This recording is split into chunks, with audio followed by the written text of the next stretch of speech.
Vamos a, como decía, vamos a ver hoy este tema de los procesos de descolonización. Como podéis ver aquí en el esquema, es un tema de los que podemos decir que son asimilables frente a los temas inacabables que tenemos en otros casos de la Revolución Francesa y el mundo del liberalismo o, por ejemplo, de la Guerra Mundial. Pues aquí es un tema, tanto la colonización como la descolonización son temas que se pueden desarrollar perfecta y completamente en una hora. Por lo tanto, es un tema que yo aconsejo mucho que se escoja si cae, porque, en fin, como decía, es un tema que manteniendo, por ejemplo, este esquema, se puede afrontar en una hora. Fijaros que el esquema incluye las causas de la descolonización y una pequeña introducción sobre qué es la descolonización, los dos modelos, las consecuencias, una frase por lo menos tenéis que dedicar al neocolonialismo y luego ya los dos modelos que se incluyen en el temario, que son el mundo árabe y la descolonización de Asia. No se trata, como podéis ver en el temario, no aparece la descolonización de África, ¿eh? Aunque, en fin, ya nosotros a lo largo de la introducción haremos alguna referencia y es bueno que digáis algo al respecto, ¿eh? Vamos a ver en primer lugar el mapa del mundo a principios del siglo XX, donde, como veis, pues las potencias occidentales controlaban gran parte del mundo que llamamos colonial, es decir, de África y Asia y Oceanía. Fijaros que los grandes imperios, como sabéis, eran el Imperio Británico, se extendía también por América del Norte todavía, con la posesión del Canadá, desde allí hasta Australia, con esa línea que recorría África de norte a sur, y el gran imperio de la India, que como veremos después, pues ha dado lugar a 5 países actuales, por lo menos. Tenemos también el imperio francés, sobre todo centrado en el África occidental francesa, lo que se llama hoy la francofonía, pero con territorios como Indochina, como Madagascar, como posesiones en Oceanía, que todavía mantiene Francia, alguna también en el Caribe, que todavía mantiene Francia, hay que decirlo, de manera que podríamos decir que es el segundo imperio en extensión. Y luego ya con menor importancia, por ejemplo, el imperio portugués, con Angola y Mozambique, Timor Oriental, Macao, y las pequeñas posesiones españolas en el Sáhara Occidental y la Guinea Española. El término descolonización lo utilizamos para el siglo XX, aunque la independencia de América, tanto del norte como del sur, que sabéis que tuvo lugar a finales del siglo XVIII y principios del XIX, también fue una descolonización, pero este término se centra en el proceso posterior, aunque hay algún precedente anterior, pero sobre todo en el posterior a la Guerra Mundial, a la Segunda Guerra Mundial. Aunque en el caso de los países árabes, como veremos, se inicia en el periodo de entreguerras. La descolonización, esto es importantísimo, porque lo decíamos ya el otro día, y es que tiene lugar en el mundo de la Guerra Fría, en el mundo enfrentado entre rusos y americanos, de manera que la independencia de los países se relaciona también con ese enfrentamiento entre las grandes potencias. Por eso el otro día hablábamos de Vietnam y hoy volvemos a hablar de Vietnam, porque en Vietnam se produce una descolonización, pero se produce fundamentalmente un enfrentamiento entre los comunistas del norte y el sur neocolonizado por los norteamericanos.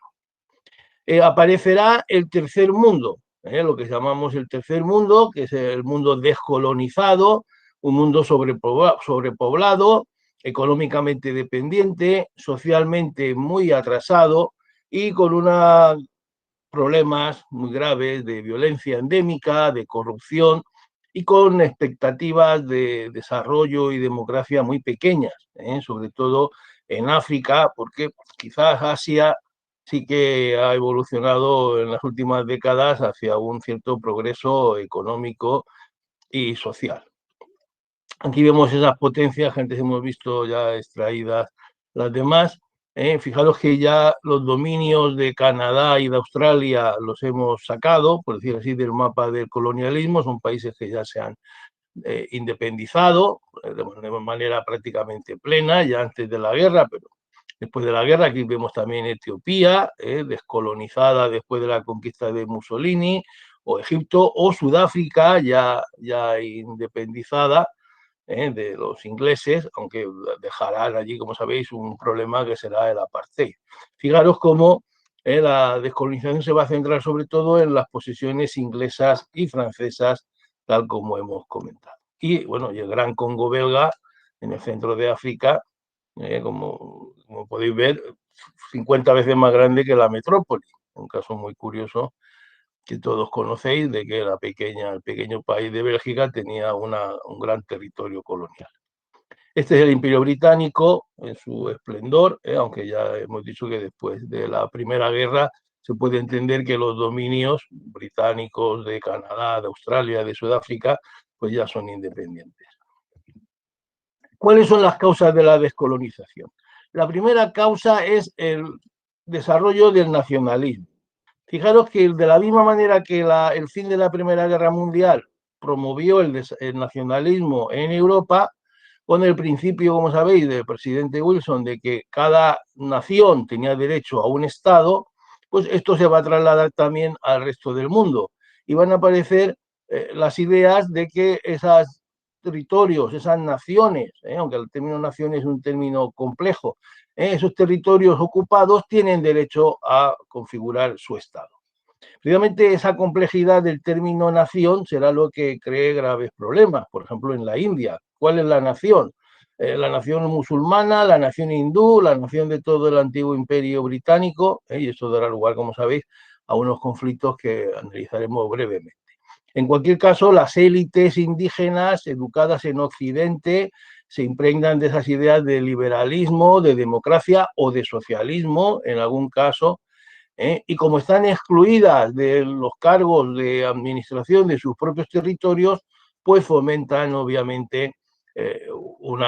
nacionalismo independentista. Es el caso de Gandhi.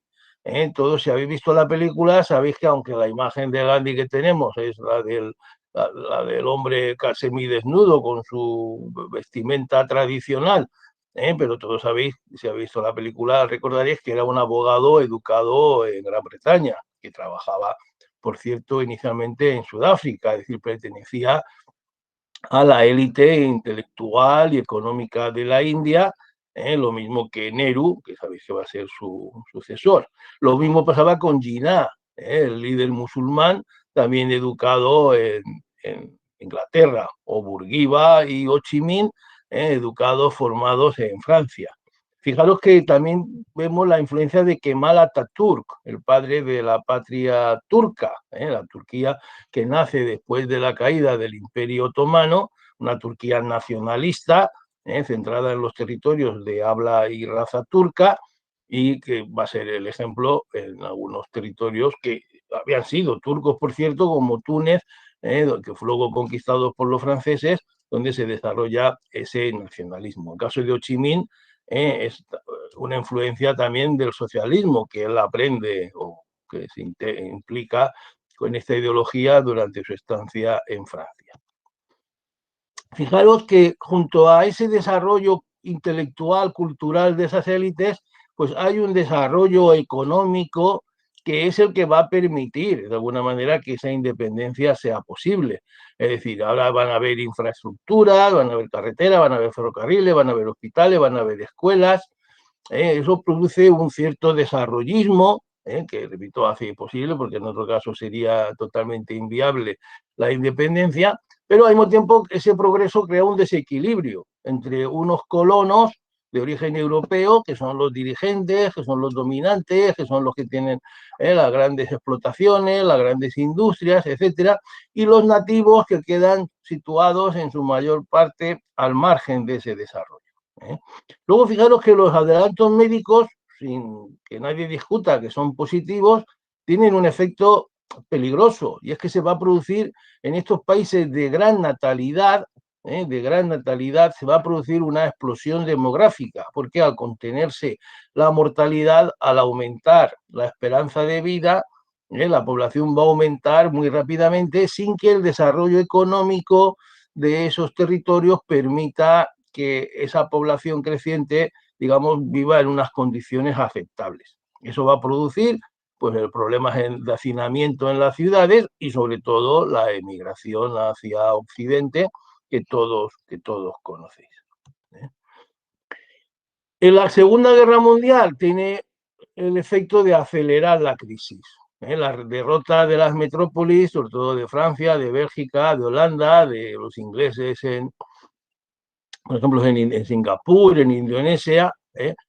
pues van a propiciar, además favorecido por los japoneses, el anhelo de independencia de esos territorios. Por otra parte, las metrópolis enrolaron en sus ejércitos muchos soldados voluntarios, bien pagados, por supuesto, procedentes de las colonias, por ejemplo, el caso de los hindúes, se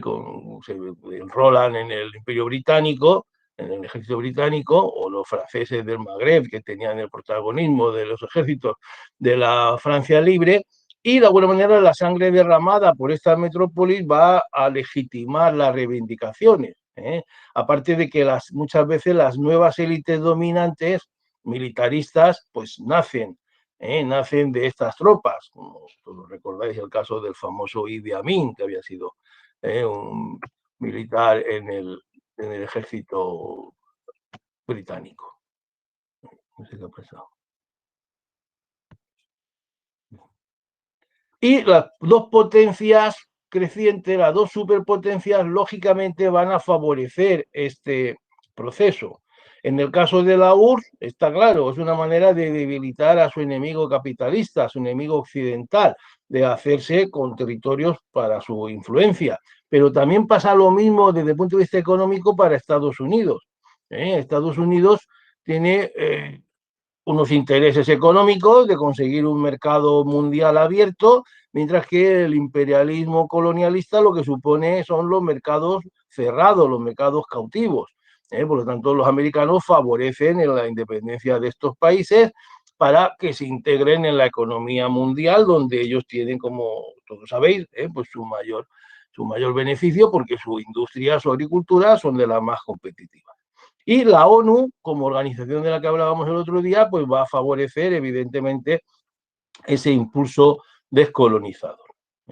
Fijaros que, por lo tanto, hay factores externos e internos: construcción de redes, desarrollo urbano, crecimiento demográfico, progreso cultural, extensión de la enseñanza, aparición de una cierta burguesía indígena que aspira al poder político cuando ya alcanza un cierto bienestar económico. Podemos distinguir tres fases. Una previa a la Segunda Guerra Mundial, que sería la fase de entreguerras, donde, como os he dicho antes, alcanzan su independencia países del Medio Oriente como Irak, Jordania, Siria o Líbano. Luego el periodo de los primeros 10 años posteriores a la guerra, con independencia sobre todo en territorios asiáticos, la India, Pakistán, Sri Lanka y Birmania, todo pertenecía al dominio de la India, Malasia e Indonesia. Y luego ya el último periodo, el de la descolonización de África, entre el África del Norte, Marruecos, Túnez, Argelia, Libia, y el África negra, la África subsahariana, como la llamamos, con la descomposición del imperio de francés y el inglés en esos territorios, y por último el portugués con Angola y Mozambique. Fijaros que también se habla de dos modelos de descolonización. El modelo francés, o modelo con guerra, modelo con guerra de independencia, donde tenemos el ejemplo de Indochina, que luego veremos, y el ejemplo de Argelia, y el modelo británico, modelo de abandono, no vamos a decir voluntario, pero abandono incruento, aunque con la creación de la Commonwealth, que intenta integrar de alguna manera para mantener los lazos económicos y culturales con las colonias, pero no nos engañemos, lo que hacen los ingleses es irse en algunos casos como pueden, cuanto antes, para evitarse los problemas posteriores, y van a dejar cuestiones de difícil solución, como es la guerra que se va a producir en la India entre hindúes y musulmanes, o la que se produce en Palestina entre árabes y judíos, o, por ejemplo, el apartheid en Sudáfrica y Rodesia, que evolucionaron posteriormente hacia un régimen de integración, pero todos sabéis que durante décadas había un régimen basado en la superioridad racial de la raza blanca sobre el resto. Aquí vemos el mapa del mundo con ese proceso de descolonización al que nos estamos refiriendo. Aquí vemos las naciones africanas que van surgiendo, las dos que ya eran independientes, o bueno, en realidad son cuatro: Liberia, la podéis ver en la parte del Golfo de Guinea, Cabo Bojador. Liberia era una especie de protectorado norteamericano donde se habían instalado antiguos esclavos de Norteamérica y era independiente. Egipto y Etiopía y Sudáfrica. Y luego fijaros cómo a lo largo de esas 2 o 3 décadas se va extendiendo la independencia a todos esos territorios, siendo las últimas, como sabéis, la de las colonias españolas de Guinea, el problema del Sáhara español, no solucionado, como todos sabéis, que sería largo de explicar y no podemos hacerlo en esta clase, pero sabéis que fue ocupado por Marruecos, y Angola y Mozambique, abandonadas por Portugal tras la Revolución de los Claveles, que, como sabéis, en gran medida fue motivada por esa guerra colonial que estaba sufriendo el país. Aquí vemos la independencia de los territorios que se van a independizar en Oceanía, territorios como las Carolinas, que habían sido españolas, luego alemanas, luego japonesas, ocupadas luego por los norteamericanos, o las Islas Gilbert, pero todavía recordar que todavía en este territorio, en esta zona, pues quedan territorios coloniales como Nueva Caledonia, en manos francesas, algunas inglesas, pero sobre todo en manos francesas. Bueno, consecuencia de la descolonización es la aparición de nuevas naciones poco desarrolladas que tienen dependencia económica y también política de las antiguas metrópolis o de las nuevas potencias, lo que da lugar a lo que llamamos el neocolonialismo. Estados Unidos y la Unión Soviética se disputan la influencia en esos países. ¿Cuáles son las consecuencias? Que no traen la democracia, sino que la debilidad de esa clase media burguesa va a llevar a la dictadura militar o la comunista, y se va a instaurar la corrupción, la matanza de opositores o por motivos genocidas de enfrentamiento racial, los magnicidios, es decir, golpes de Estado y eliminación de los líderes, y la aparición de la figura dominante en estos territorios, que es la de los dictadores. Dictadores como Idi Amin, como Gaddafi, como el emperador. Este era todo menos modesto, el emperador Bokassa en la República Centroafricana, pero otros también, por ejemplo, Macías en la Guinea Española, luego derrotado y cambiado por su sobrino Obiang o Mobutu en la antigua Rodesia, y, como decía antes, la aparición en Sudáfrica y Rodesia del apartheid, que en fin, va a tener una duración de décadas, pero que no podemos soslayar por su importancia. Aquí veis a Bokassa. Ya he dicho que la modestia no estaba entre sus virtudes, con un trono a lo Napoleón. Bueno, Napoleón le hubiera dado vergüenza un trono tan exagerado, con su corona, sus hojas de laurel de oro sobre la cabeza. Este era un personaje totalmente de película, de novela, cosa por demás, como podéis ver, después de ascender al poder por un golpe militar, saliendo del mismo de la misma manera.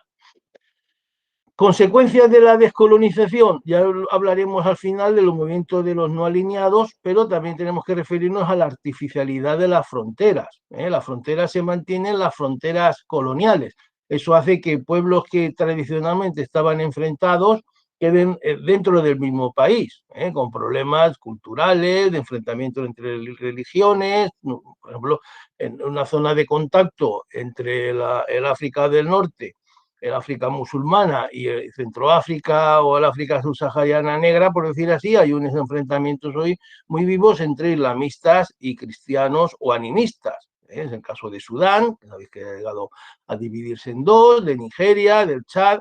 el enfrentamiento entre Hutus y Tutsis, que todos recordáis las grandes matanzas en Ruanda y Burundi, el enfrentamiento en Sri Lanka entre tamiles y cingaleses, o el mayor de todos, el enfrentamiento entre la India y Pakistán, que dio lugar a varias guerras con un peligro por Cachemira, fundamentalmente, con un problema que está vigente todavía, porque las dos son potencias nucleares y no han firmado una paz definitiva. En la metrópolis, pues se producen tensiones por la pérdida de esas colonias, repercusiones económicas, por ejemplo, regreso de los colonos, es famoso el caso de los pies noir, que se llamaban así pies negros por los zapatos que llevaban, que tuvieron que, entre medio millón y 1 millón de colonos franceses fueron repatriados. Esto va a suponer para Europa su pérdida como papel, como potencias, relegadas por esas dos nuevas potencias. Y se va a hacer, lógicamente, un mapa mundi mucho más complejo, apareciendo muchísimos estados que se van a integrar en la ONU, pero, repito, siempre con esa dependencia o de la antigua metrópoli, Francia-Inglaterra, o de Estados Unidos o de la Unión Soviética. Y aparece el neocolonialismo. ¿Qué es el neocolonialismo? Es cuando el colonialismo político desaparece, pero se mantiene otro tipo de colonialismo generalmente con ámbito cultural, lingüístico, pero sobre todo el colonialismo económico, es decir, una dependencia directa de la metrópoli, en la que, de alguna manera, la dirección político-económica de esos países está en manos de terceros, que suelen ser las metrópolis Francia-Inglaterra o Estados Unidos y Rusia. Son países, por lo tanto, dependientes, con una dependencia financiera y diplomática. Aquí vemos, hay organizaciones, la Commonwealth, la francofonía. Aquí en este mapa incluye la Organización de Estados Iberoamericanos, pero como todos sabéis, la influencia de España y Portugal en América es bastante insignificante, aunque, en fin, hay compañías que invierten allí, hay relaciones culturales que se pueden incluir en este ámbito. Luego vamos a ver ya la independencia del mundo árabe. Fijaros que el mundo árabe, sujeto al Imperio Turco, fue ocupado por Inglaterra y Francia, y se crearon allí mandatos tutelados por estos países que buscaban sobre todo la posesión del petróleo, dando lugar a una fuerte desigualdad social entre las élites capitalistas que controlaba junto a las potencias coloniales esa extracción de esa materia prima y el resto de la población. Va a surgir un panarabismo, es decir, un movimiento nacionalista árabe que por otra parte va a fracasar. Esto va a vivir ese desarrollo del nacionalismo con la independencia de algunos países y la aparición de otros nuevos a lo largo de la etapa posterior a la guerra. El nacionalismo surge, hay que decirlo, como reacción primero contra los turcos, por eso apoyan a los ingleses sobre todo para enfrentarse a los turcos, como sabéis todos, si habéis visto Lawrence de Arabia, por ejemplo, pues ahí se ve. Y los ingleses, sobre todo, y los franceses, pero sobre todo los ingleses, a cambio luego van a hacer a esas élites árabes, le van a hacer reyes, le van a hacer reyes de territorios como Irak, como Jordania, a cambio de ese apoyo que recibieron. Aquí vemos los estados que aparecen, Yemen, Omán, que todavía aquí están dentro de la dependencia inglesa, Arabia Saudí, Irak, Siria, Jordania, y se mantiene, como sabéis, la independencia de Turquía e Irán, que son naciones no árabes, no lo olvidéis, son naciones musulmanas, pero son naciones no árabes. Surge el panarabismo. Fijaros que el panarabismo afectaría a todos los países, precisamente entre Irán y Turquía, que quedarían excluidos, hasta Marruecos. Todos son países árabes, países que hablan árabe, hay que decirlo, que tienen una unidad cultural, pero que no tienen una unidad religiosa. ¿eh? En los países árabes había minorías cristianas, pero sobre todo sabéis que hay una división entre musulmanes sunitas y musulmanes chiitas. Por eso el panarabismo se basa en la cultura, en la lengua, no en la religión. Y por lo tanto es integrador de sunitas, chiitas y cristianos. Surgió en los años 30 y tiene su auge sobre todo como reacción a la creación del Estado de Israel. El Estado de Israel es que se crea después de la guerra y se considera como una traición de las naciones occidentales y va a tener en Nasser, Gemal Abdel Nasser, general coronel Nasser, que se va a hacer con el poder en Egipto después del fracaso de los árabes en la primera guerra contra Israel, se va a convertir en el líder de este movimiento panarabista.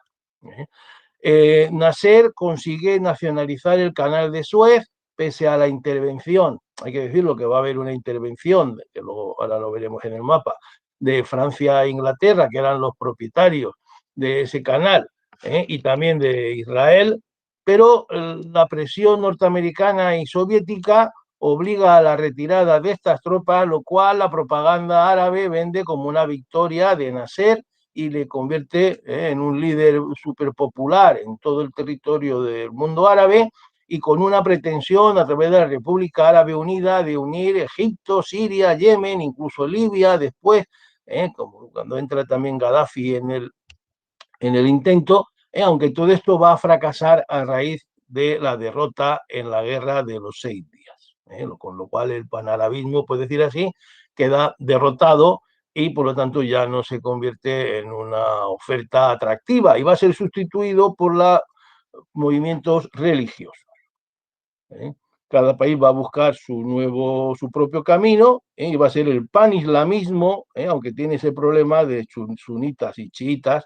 el que va a imperar. Y luego sabéis que en los últimos años se dio la primavera árabe, como un proceso de revolucionario, de renovación, pero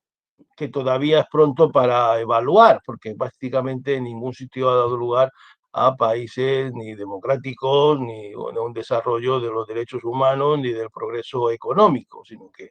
podemos decir hoy que la primavera árabe, salvo en Túnez posiblemente, pues ha fracasado, porque en Libia todos sabéis que la expulsión del poder y la ejecución de Gaddafi pues dio lugar a una guerra civil interminable, y eso ha pasado también en algunos otros países. Y frente al panarabismo tenemos el sionismo. El sionismo es el movimiento de liberación del pueblo judío, influido también por esa ideología liberal nacionalista del siglo XIX y principios del XX, de que cada pueblo tiene derecho a un Estado, y los judíos, como sabéis, extendidos por toda Europa y por América, pues se extendió entre ellos la idea de crear un Estado judío. Lógicamente, el antisemitismo, la persecución a la que fueron sometidos no solo en Alemania, de Hitler, sino en toda Europa, muy especialmente en Oriente, en Rusia, donde había muchos, pues favorecerá esta pretensión de crear ese Estado judío que se planteó si hacerlo en Argentina, si hacerlo en Uganda, pero como era lógico, se impuso hacerlo en su lugar de origen, en Palestina. En Palestina hay que decir que no existía mucha población judía. Apenas se dice que una familia se había mantenido en Jerusalén durante toda la historia de Palestina, es decir, durante las cruzadas y toda la dominación musulmana. Pero es verdad que en la cultura judía estaba vivo el deseo de regresar a Jerusalén, de regresar a Israel. El brindis del año próximo en Jerusalén, o la milenaria costumbre de romper una copa en las bodas, recordando la destrucción del templo y la diáspora, pues había una pretensión que fue apoyada con toda su potencia por el pueblo judío, con toda su potencia económica, como aquí hacíamos colectas para el Domun, los judíos de todo el mundo hacían colectas en los años 10, en los años 20, para comprar terrenos a los terratenientes turcos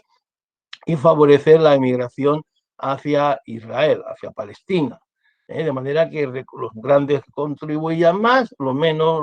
pobres contribuían menos, pero todo el pueblo judío de todo el mundo se implicó en este sionismo, que es, repito, la pretensión de crear un Estado en Israel. Y repito lo que antes decía, la persecución en la Rusia zarista por el fascismo, sobre todo por los nazis, pues favoreció obviamente esa emigración a Israel. Esto tiene su antecedente en la Organización Sionista Mundial,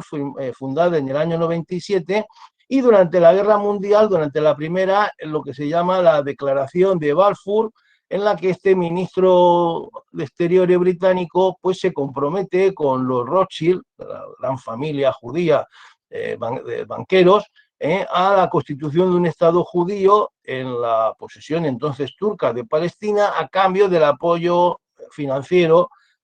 no solo de los Rothschild, sino de todos los capitalistas judíos en el esfuerzo bélico. Este compromiso, lógicamente, era contradictorio con la promesa a los árabes de crear un Estado en Palestina, un Estado árabe, en la Palestina quitada a los turcos. Y se va imponiendo a la idea alternativa de que los judíos, aunque fueran una minoría religiosa, debían integrarse en los correspondientes países, en Francia, en Inglaterra, en Italia, en Estados Unidos, y se va extendiendo, aunque quedan muchos, obviamente todos lo sabéis, en Estados Unidos, pero se va extendiendo sobre todo en los judíos de Europa la pretensión de instalarse en Israel. Pronto o tarde instalarse en Israel, y luego el Holocausto, pues lógicamente va a favorecer esta emigración. Fijaros que en el año 22, ya después de unos años de emigración, como hemos dicho, desde finales del siglo XIX, pues habían unos 83.000 judíos en Palestina, que suponían el 11% de la población. Pero solo en unos años antes de la guerra, fijaros que ya había, con esa subvención que venía del capital judío y de las aportaciones de la población judía, pues ya había 425.000 que ya representaban el 30% de la población. Y esto no hizo sino que incrementarse a lo largo de la posguerra. En los años inmediatos a la guerra, 45, 46, 47, se incrementa la emigración hacia Palestina.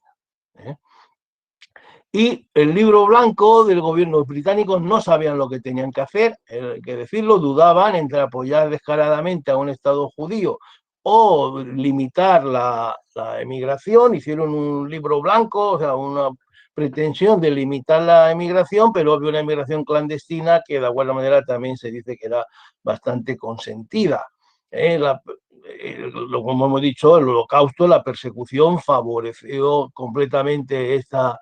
migración, y se planteó qué hacer cuando Inglaterra se retirara, que quería retirarse para no cogerse en lo que ya se preveía iba a ser un enfrentamiento. Entonces las potencias promovieron en la Asamblea General, con la oposición de los países árabes, lógicamente, e islámicos, una resolución que aprobaba la creación de un Estado de Israel, como un Estado judío, con unos territorios mucho menores que los que luego lo veremos en el mapa, de los que fueron ocupados, y en enero del 48 el Consejo Nacional Judío va a proclamar, con Ben Gurión como presidente, el Estado de Israel. Esto dará lugar inmediatamente a la guerra. Los británicos habían salido rápidamente para no verse, como decía, acogidos en el enfrentamiento en mayo, y enseguida se va a producir esa situación de guerra, lo que llamarán los ingleses, los judíos, la guerra de independencia. Los palestinos se exiliarán, abandonarán el territorio para permitir la guerra, y con la pretensión de expulsar a los judíos al mar. Y va a ser atacado Israel por todos sus vecinos, hay que decirlo, todos sus vecinos, todos los países árabes, en esa guerra israelo-árabe o árabe-israelí del 48-49, con la victoria, como todas, de los judíos. Y aquí veis en el mapa el verde oscuro, los territorios Galilea, unas zonas en Cisjordania hasta ocupar medio Jerusalén, una parte del desierto del Negev, que van a ser ocupados por los judíos, aparte del norte de Gaza. Este es el territorio que hoy se admite por la ONU que pueda ser conservado por Israel. Las fronteras que se llaman del año 67, reconociéndole, por lo tanto, estas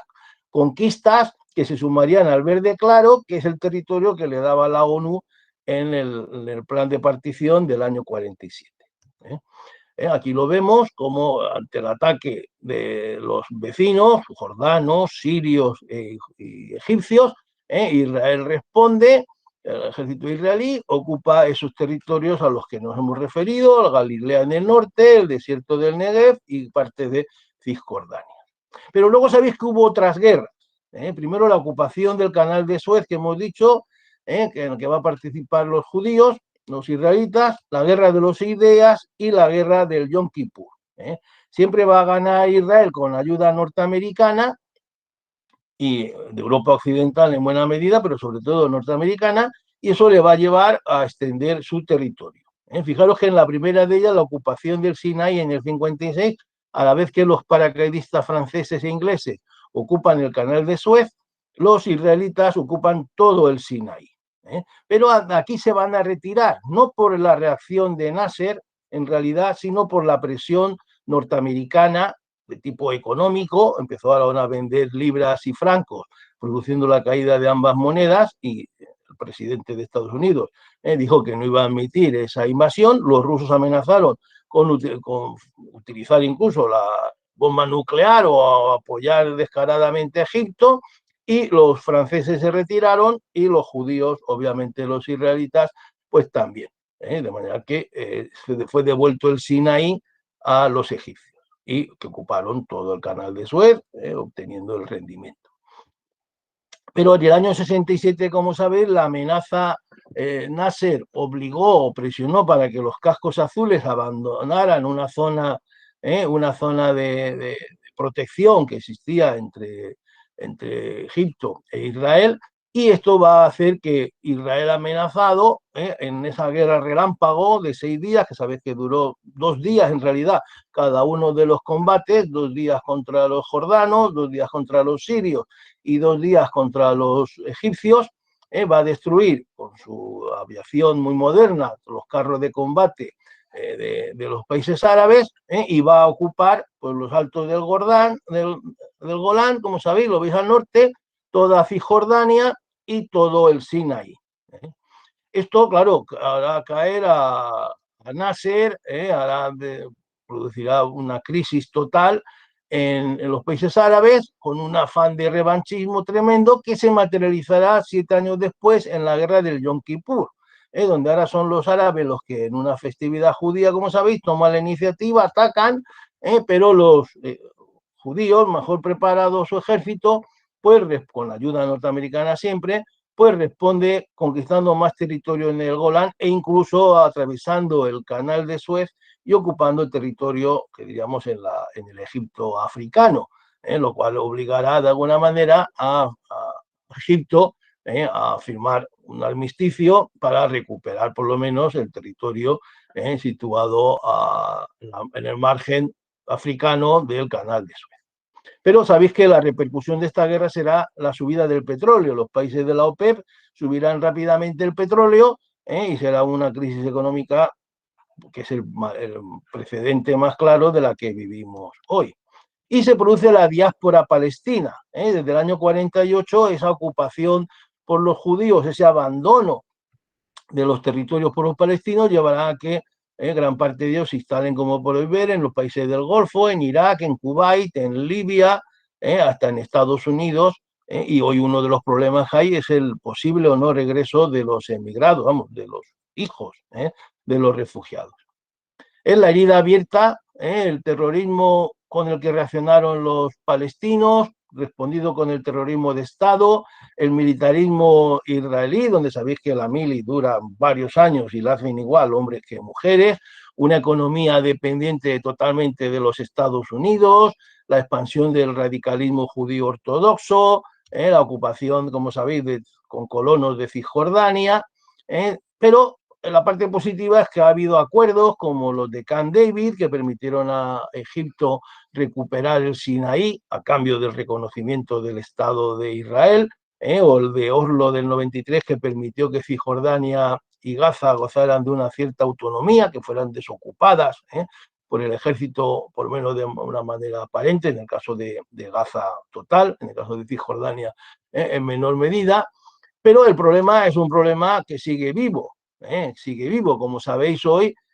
han continuado en los últimos años las intifadas o resistencia violenta contra la ocupación israelí, el terrorismo de Estado de los judíos, la construcción del muro, el triunfo de los radicales de Hamas en Gaza, apoyados por Irán, como todos recordáis, y frente a ello la resolución de la ONU del 16 plantea la solución de los dos estados con la frontera del 67, por lo tanto reconociendo esas conquistas primigenias del año 48 y con Jerusalén dividida en dos, por lo tanto, aunque los judíos defienden, como sabéis, la capitalidad de Israel,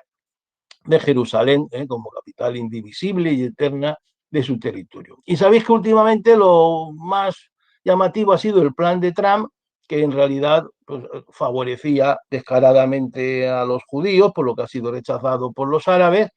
aunque el reconocimiento de Israel por Marruecos sobre todo, pero también por los Emiratos Árabes Unidos y algún país musulmán como Bahrein, pues ha introducido un camino hacia la esperanza. La solución posible es los dos estados, la solución de los dos estados. Haya un estado judío ocupando una parte de Israel y un estado palestino en Gaza y Cisjordania, o como es previsible, dos estados palestinos, porque también los de Gaza, donde domina Hamas, y los de Cisjordania, donde domina la OLP, pues tienen mala relación y mal casamiento. Y pasamos a Asia. En Asia destaca sobre todo el gran imperio de la India. Gran imperio de la India, pero también vemos aquí Indonesia y Malasia, lo veis abajo a la derecha, al este, al sureste, y Vietnam, Laos y Camboya, el sudeste asiático, que había sido, como hemos dicho, colonia francesa. Lo más llamativo es la independencia de la India. En la India se desarrolla el nacionalismo, obviamente con el partido del Congreso, liderado por Gandhi y Nehru, como todos sabéis,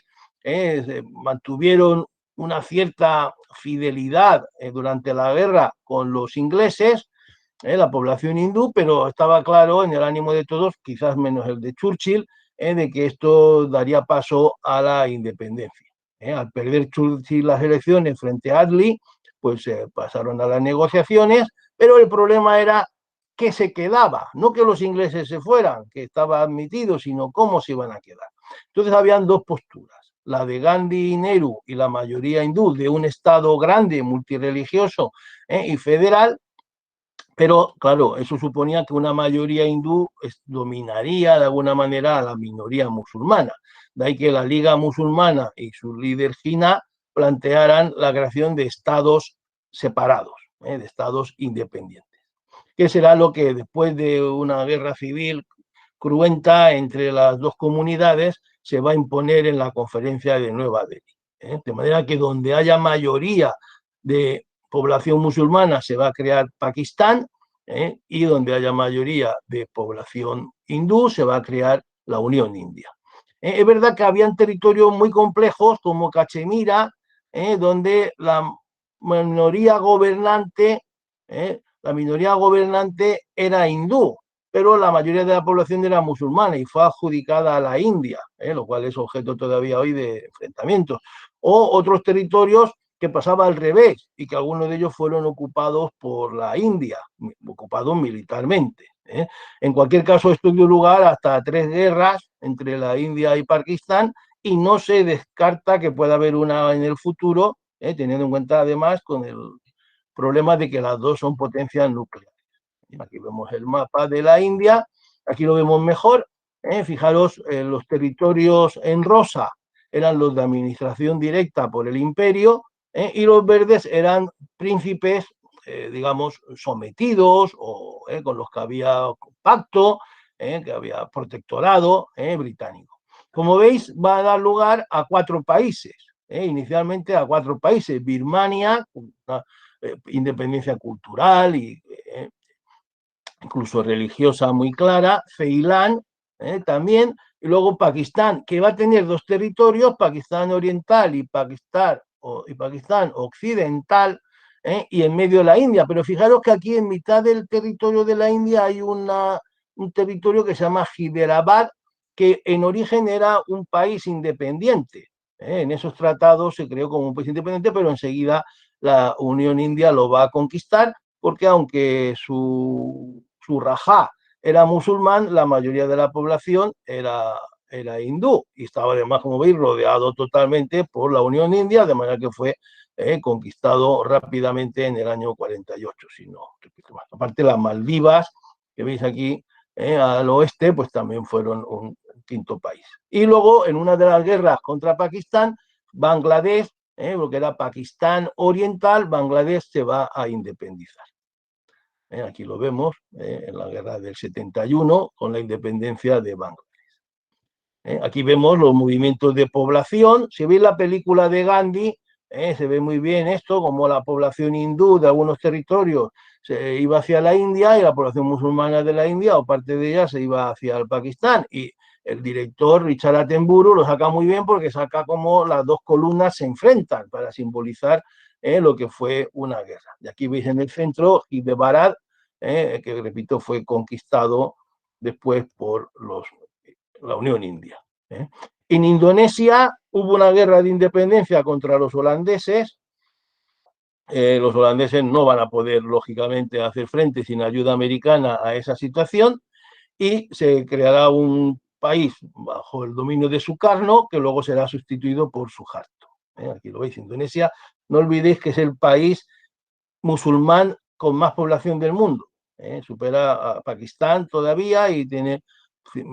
ciento no sé cuántos millones de habitantes. Y luego tenemos Indochina. En Indochina los japoneses sustituyeron a los franceses.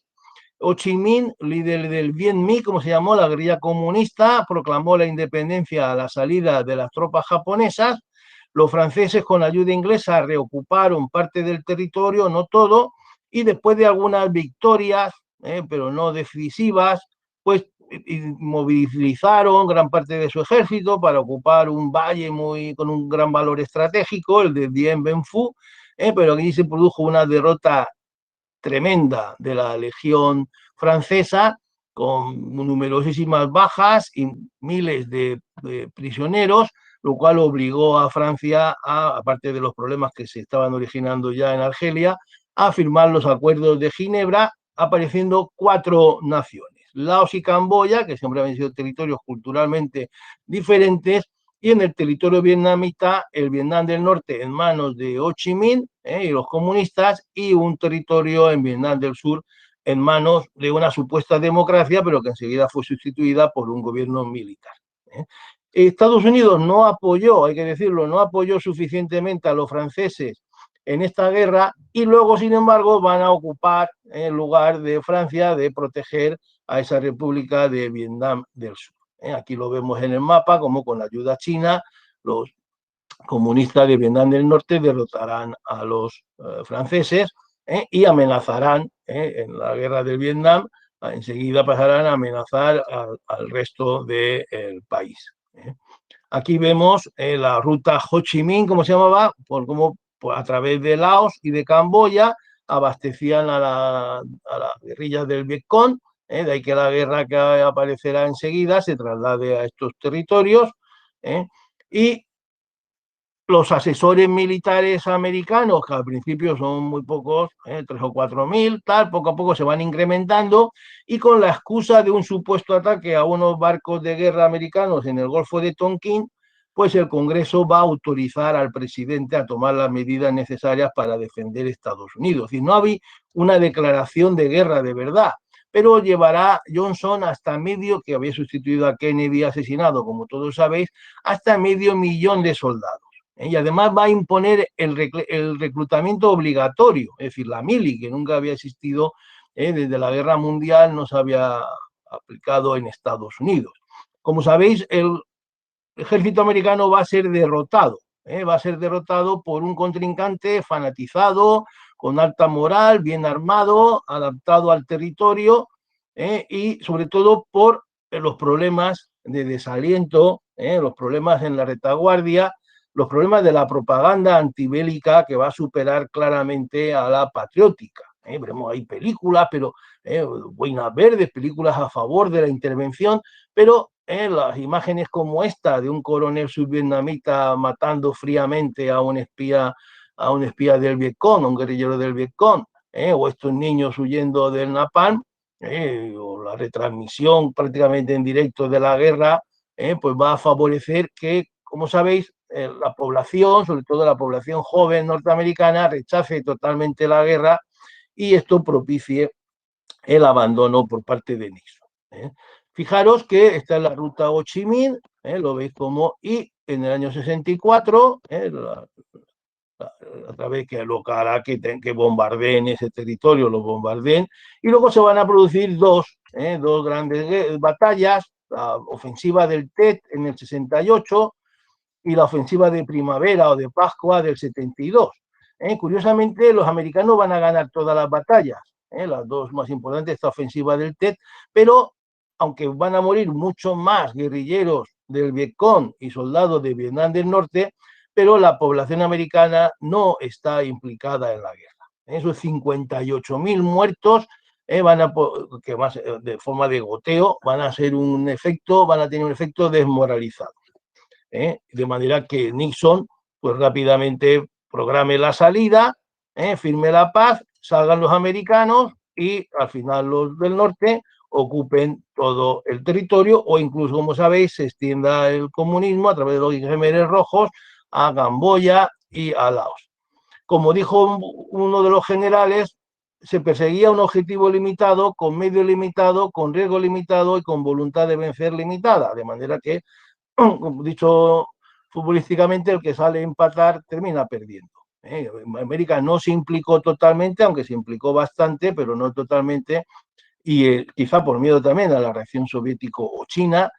y eso llevó a una derrota sin paliativos. Nixon respondió contactando con Mao, estableciendo un frente antisoviético, porque Vietnam había evolucionado hacia los soviéticos, abandonando, por decir así, el comunismo chino, pero no podemos decir que la derrota fue tremenda, psicológicamente. Todos sabéis que para América supuso la primera derrota de su historia. Y luego ya nos quedarían los no alineados. Fijaros que los nuevos países independientes, en la conferencia de Bandung del 55, sobre todo con la figura de Nehru como promotor, pero también Tito, Ho Chi Minh en menor medida, van a promover este movimiento que pretendía ser un movimiento fuera de la Guerra Fría o al margen de los dos frentes, fomentando el respeto a la soberanía, la igualdad entre las razas, la no agresión, la coexistencia pacífica. Aquí vemos Suharto también, estos líderes, pero había una división interna. Habían unos que eran claramente comunistas, como Vietnam, como China, como otros occidentales, que estaban en la OTAN, como Turquía, como Pakistán, como Ceilán, y unos pocos que no eran, de verdad eran no alineados, como Nehru o como Nasser, aunque por ejemplo Nasser evoluciona hacia las posiciones soviéticas por el problema sionista que ya nos hemos referido. Esto tuvo su momento, la conferencia de Belgrado, promoviendo un nuevo orden mundial, la Yugoslavia de Tito, pero claro, los sucesos del 89 con la caída del mundo soviético, pues claramente van a producir un cambio que va a hacer que este movimiento, que reúne 100 y pico países, hoy tenga pues muy poca razón de ser. En realidad es un movimiento que podemos entender que está prácticamente muerto, porque hoy el mundo pues va por otros derroteros, o están con el mundo occidental o bajo la influencia china, o incluso Rusia está recuperando alguna de sus áreas de influencia, pero los no alineados hoy, en realidad, como decimos, pues han perdido bastante apoyo y gran parte de su razón de ser. Fijaros que sus líderes, como Gaddafi, pues, sufrió un golpe y fue asesinado, o Yugoslavia, que era uno de los referentes, se ha descompuesto totalmente. Los iraníes están en otra cosa, evidentemente, en el enfrentamiento, en el rearme contra los judíos, y bueno, quedan ahí Venezuela, Azerbaiyán, pero queda, como decimos, una escasa presencia mundial. Plantean la refundación de la ONU sin derecho a veto, lo cual es inasumible por las potencias, y cuestiones pues, como la defensa del pueblo palestino o el fin del bloqueo a Cuba, claramente antiimperialistas, antinorteamericanas, o la descolonización de Puerto Rico, pero, repito, no tienen hoy en realidad esa implantación ante la derrota en la Guerra Fría del mundo soviético y la aparición de la nueva potencia que es China, que plantea pues, nuevas incertidumbres, como veremos en su momento. En los apuntes tenéis una serie de lecturas interesantes sobre los no alineados, sobre la descolonización, y en cuanto a la extensión cultural, pues como ahora tenéis Netflix y HBO y otras fuentes, podéis ver películas interesantes como Éxodo o Múnich, llevando cuidado porque son películas bastante propagandísticas a favor del sionismo, esto hay que tenerlo en cuenta. La descolonización francesa, yo recomiendo Indochina, es una película muy del año 92, o La batalla de Argel, de Pontecorvo, es un clásico sobre la descolonización francesa. Pero para que se vea lo que es el colonialismo, yo creo que lo mejor que podéis hacer es la lectura del libro de Mario Vargas Llosa, El sueño del Celta, donde se ve las iniquidades, decirlo, de la colonización en el Congo, pero también en Brasil, en la Amazonía.